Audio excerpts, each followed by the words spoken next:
ikaw ngayon yung mercenary ko, di ba, last year nga, in-interview mo ako, pero hindi mo ako kinwiz. It was your opportunity. It was already your platform for you to be able to grill me. Home court advantage na nga yun eh. Pero, hindi mo ginawa. Baka dahil walang hulog. Ayon! Kaya wala kang kanta. Tumpak! Tumpak, lupak, marapak. Mismo! Sas, yun na yun.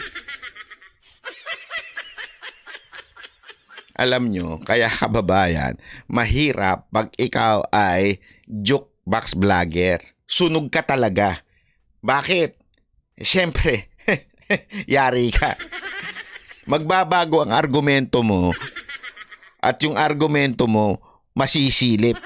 Dati nga, parang sa madaling salita sinasabi ni Sas, dati nga ang baba ng pag-unawa mo patungkol dito sa China at saka Philippines. Tas ngayon, babarahin mo ko?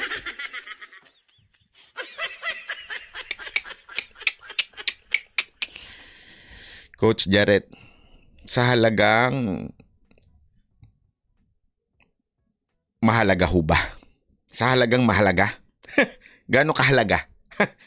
Yung banata mo si Sas, gaano kahalaga yon? Ngayon, okay. Dahil nga ang topic natin ay sasagutin ang iba't ibang katangahan, dahil nga last year din, hindi mo alam, ito yung sabi mo. Sige, Ngayon pasok. sabi mo to. So, ang bagong drama is ang mamatay ng dahil sa shoal, bawal ba syoluhin natin ang WPS? Alam mo ikaw, Coach Jarrett, you are just like the mainstream media na ginagawa mong mangmang ang mga Pilipino. Ang sakit nun. Kung ako magbubura na ako ng page nun. Ginagawa mong mangmang. Palta natin. Ginagawa mong tanga ang mga Pilipino. Pinaltang ko lang. Pareho lang ang meaning ng tanga. Tsaka mangmang, mas madiin lang. Kung ako masabihan ng gano'n, ako, burahin ko na, delete ko na.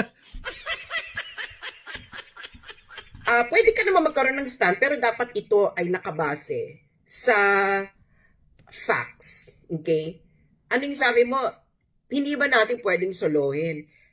Dito lumalabas ngayon, Coach Jarrett, na wala ka talagang alam kasi hindi mo alam yung issue. Just like before, ikaw na rin mismo, ako ang nakapag-inform sa iyo ng mga issue na ano nga yung sinabi mo uli? Mind-blowing. Ulitin ko yung sinabi mo, ha? Lalaking tao ka naman, di ba? Dapat meron ka isang salita. Sure ka ba?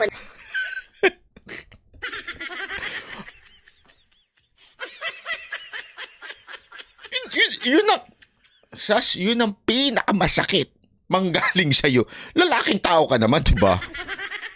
Manggaling kay Sas yun. Masakit yun. Di ba? Lalaking tao ka ba naman? Manggaling kay Sas yun. Lupit nun. Kung ako nun, magtatanggal na talaga ako ng channel nun. Pindigan mo itong sinabi mo to noon, di ba? So, hanapin, ipi-play uli natin yung sinabi mo, di ba? Ikaw nagsabi nito, hindi ako. This came from your own mouth. So, bilang isang lalaki, dapat meron ka isang salita. So, really,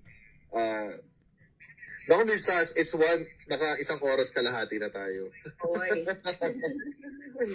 Time flies when you have fun or when you're talking about really intelligent stuff. Saka interesting, no? Interesting. Yeah. Oo. And Miss Sas, ang dami kong mind-blown moments dahil Mind-blown moments. Parang, Sumabog ang utak.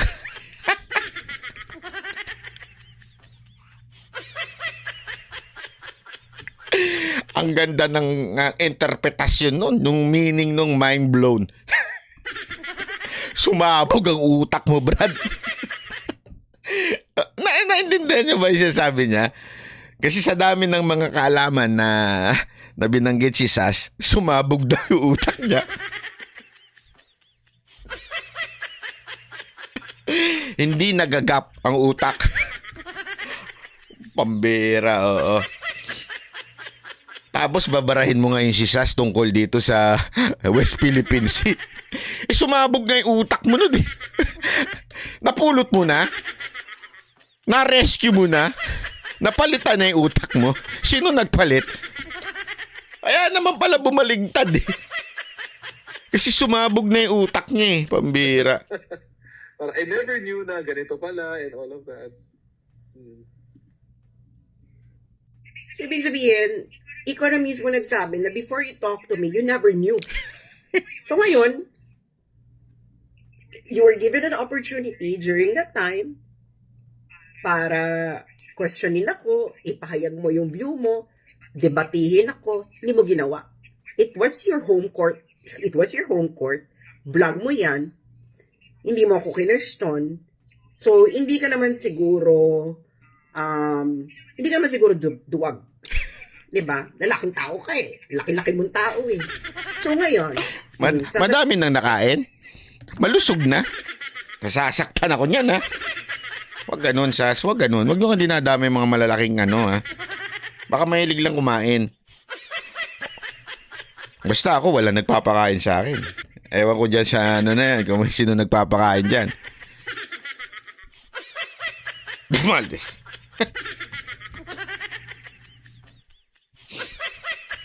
Extraordinary fund. Confidential funds.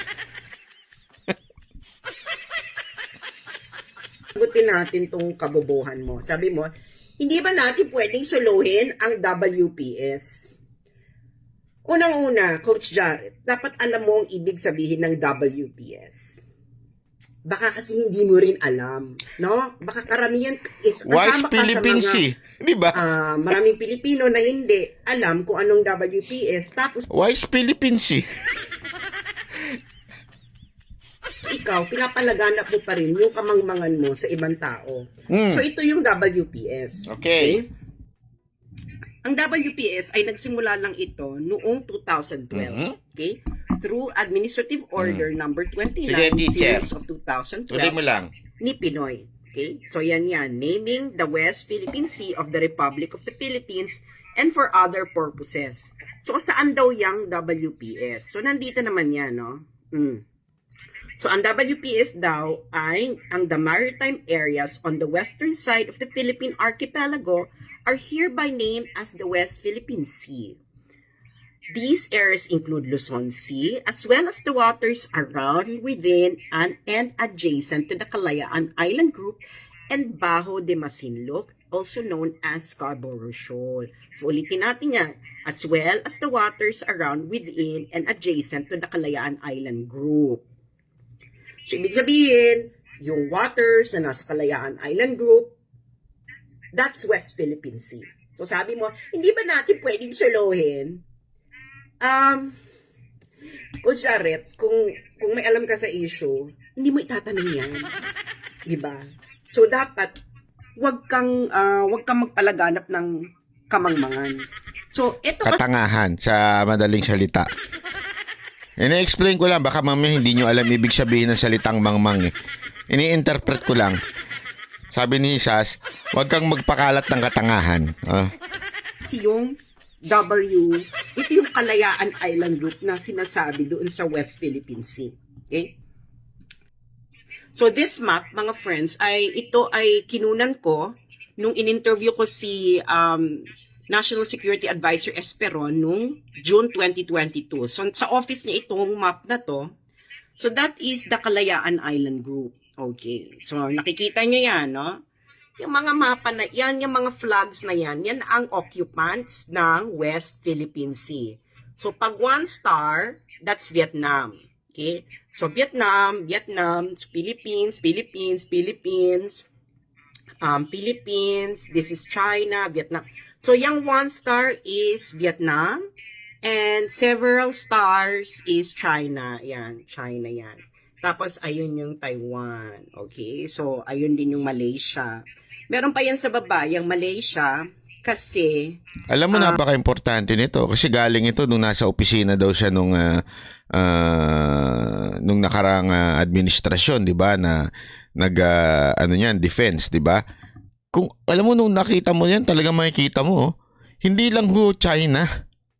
Hindi lang ho China ang sila lang kasi nakakabwisit eh. Alam mo, walang biro ito ha. Perspective to eh. Hindi nyo napansin? Bakit sa dami-dami ng aawayin nating mamaya ikikwento ko sa inyo kung bakit pinaiinit ang issue sa China. Kasi among China, Taiwan, Vietnam, mas nakakainis pag China eh. Pag Vietnam, ganun lang yun eh. Parang hindi siya nakakatakot kasi pareho lang natin silang maliit. Malaysia, parang maliit lang din, di ba? Taiwan, maliit lang din. Pero pagka China, ang kaanuhan natin, parang masarap awayin. Iga nga, di ba? Kasi malaki. Oh, di ba?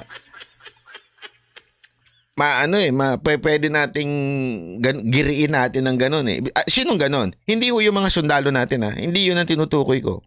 Media. Ang pangit kasi, kunwari babalita, nagkaroon ng girian ng Pilipinas at ang Taiwan. Walang kwenta. Nagkaroon ng girian ng Pilipinas at China sa agawan na ganito. Isipin mo, yung mga yan, lahat yan, pinag-awa yan. Bakit China lang? Kasi masarap ibalita eh. Hoy, nagkagit-gitan ng China. Oh, China na naman. China. Tama, mali. Di ba? Tuloy natin. yung ibang occupied ng Malaysia is wala sa Kalayaan Island Group pero nasa EEZ natin. So, in total, okay, dahil hindi naman kayo ini-educate ni Coach Garrett na nagmamarunong, mas maganda na rin na ma-inform kayo. So, in total, ang Vietnam ay may 20, Philippines 9, China 8, Taiwan 1, Malaysia 4. Okay? Sa Kalayaan Island Group lang yan. Pero sa EEZ, syempre mas marami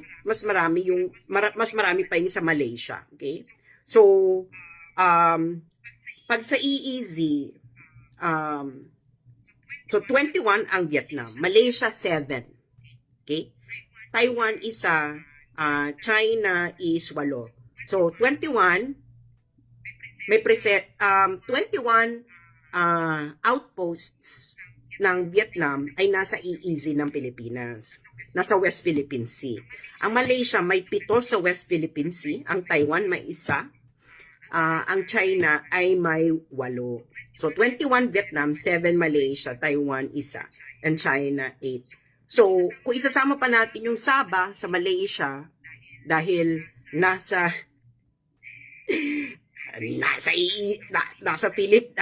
kung kasama pa yan, so wala yung Malaysia. So, ano yung tanong ni Jared? Hindi ba natin pwedeng solohin ang WPS? Well, ang sagot lang dyan, Coach Jared, ay pwede mong solohin ang WPS kung mapapalayas mo ang 21 ng Vietnam, ang 7 ng Malaysia, ang 1 ng Taiwan, at ang 8 ng China. Ngayon, kung magpo-focus ka lang sa 8 ng China, hindi rin sigurado na ikaw yung mag-occupy nun. Kasi, yung claim ng China, ng Beijing, is the same thing as the claim of Taiwan. So, malamang, Taiwan will move to occupy them. Or, if not Taiwan, it's going to be Vietnam. Kasi Vietnam, pareho sila ng claim, almost identical ang claim nila ng China. So sa madalit salita, Coach Garrett, nalalaman ang dunong ng isang tao sa pamamagitan ng kanyang mga tanong. Diba? So, ngayon, so yun. So sa madalit salita, Coach Garrett, kung tatanungin mo na pwede bang hindi ba pwedeng solohin ng Pilipinas ang WPS? Well, pwede kung kaya mong girahin ang Vietnam, Malaysia, Taiwan at China ng sabay-sabay. Well, pwede mo rin mang one after the other, di ba? Kung buhay ka pa after mong magera ang China, pwede mo namang isunod yung Taiwan or Malaysia or Vietnam. Ganun lang naman. Parang awa mo na, Coach Jarrett, ha? Parang awa mo na. Huwag ka na mag-abogado, ha? Kasi kung mag-aabogado ka, pambira.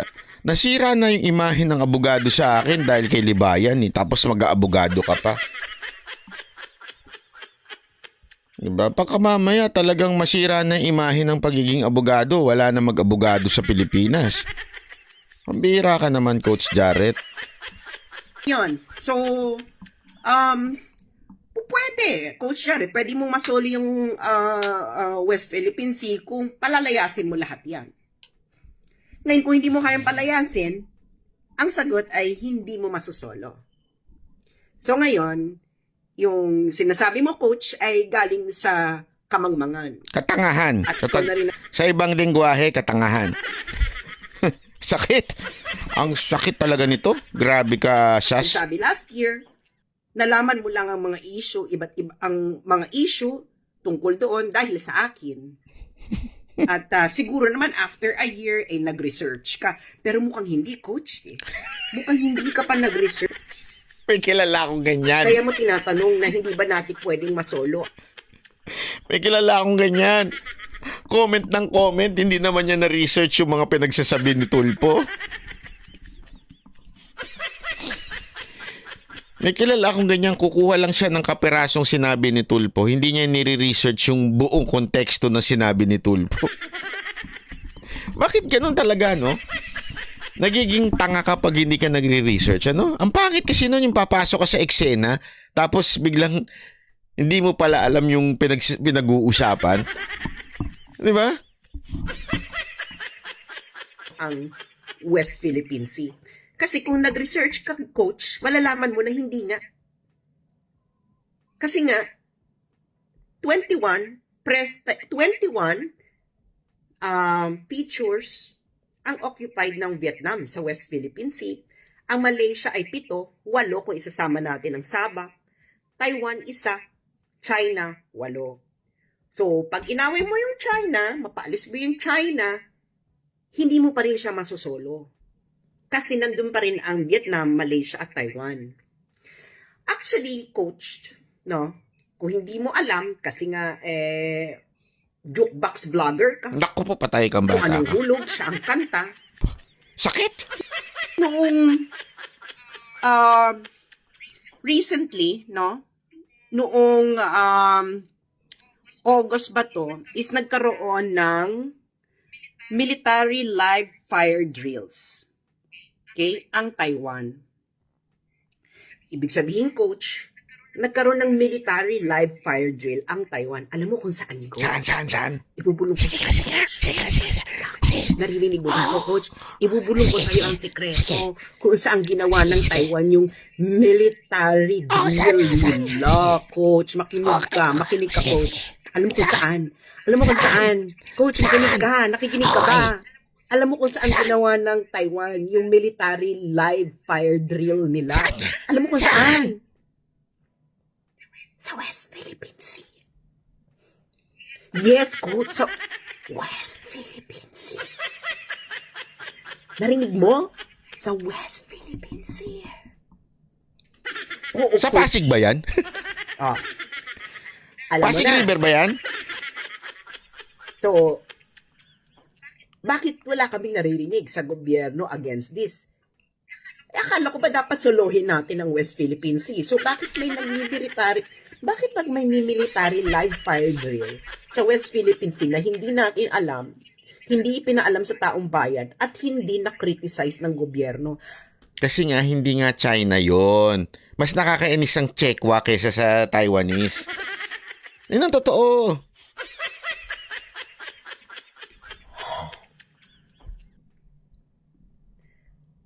Coach, ano na? Pero yung pagbanggit ni Sas ng Coach Jarrett, para may kasamang lambing, ano? No? Pag akong kausap ni Sas, parang masyado kami magkaibigan lang. Parang ganun lang ang dating. Pero pag si Coach masyado, may samang sweetness. Sis, ba't ganun? May pagtampo. Ano na, coach? Bakit hindi mo inawa yung Taiwan, coach? Bakit hindi ka nagalit sa Taiwan na nag-military live fire drill sila sa West Philippine Sea? Akala ko ba dapat solohin natin ang West Philippine Sea, coach? Ano ba, coach? Ano? Kaya pa ba? Naku po. Ano? O baka kailangan pa ng more hulog sa jukebox Naku, para yun na. umayos yung kanta mo. Yun na. Yun na yun.